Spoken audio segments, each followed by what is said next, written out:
Squid Game Season 2 offers more inspired characters, but a faltering story.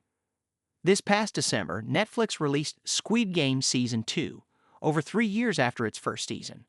The hit series previously followed Seong Gi-hun Lee Jung-jae, better known as Player 456, as he navigated and won the deadly contest for 45.6 billion Korean won in Season 1.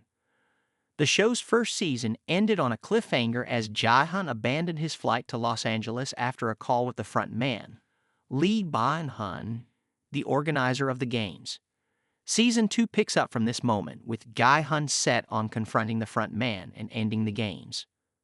While Season 1 took place almost exclusively inside the competition, this first episode was set outside of the games, starting the season off with the same tension and violence fans might expect.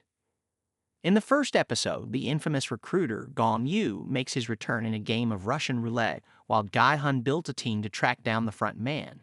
It's clear this episode, and the second, largely served to reinvent the plot for what was originally a single-season miniseries. As the story begins to drag, the series forces some unusual character decisions to get us to a semi-believable main plotline. But after a major failure in his search for the front man, Gi-hun sends himself right back into the games, breaking the impression of a new storyline. The last 5 episodes, which center on the games, reiterate why the original season became Netflix's most watched non-English series of all time. The sheer shock value of these games, and the participants' willingness to keep going even when faced with death, makes it impossible to look away. What makes this season different, however, is its characters. Writer and director Hwang Dong-hyuk takes the time to give many more characters unique stories and personalities. While the show's first season didn't dive deep into the personal lives of many characters, this season gives us 2 engaging Breakfast Club-esque gangs to watch from the beginning. From an erratic drug addict rapper, Choi Sung-han, to a fierce mother, Kang A-sim, and her gambler son, Yang Dong-jun, to a transgender woman hoping to pay for surgery, Park Sung-hoon, there is a personality and story for every viewer to root for or despise.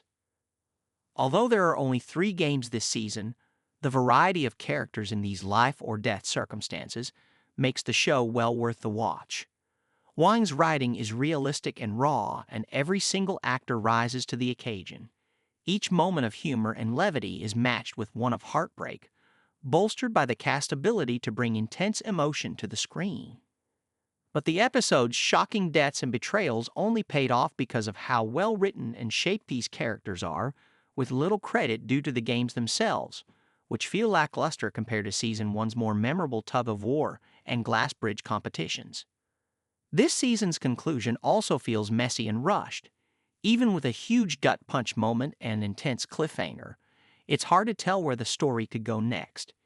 Yet, as far as television goes, that might not be a bad thing. Like it or not, audiences may still tune into Season 3 just to see how Gi-hun's journey in the games finally ends.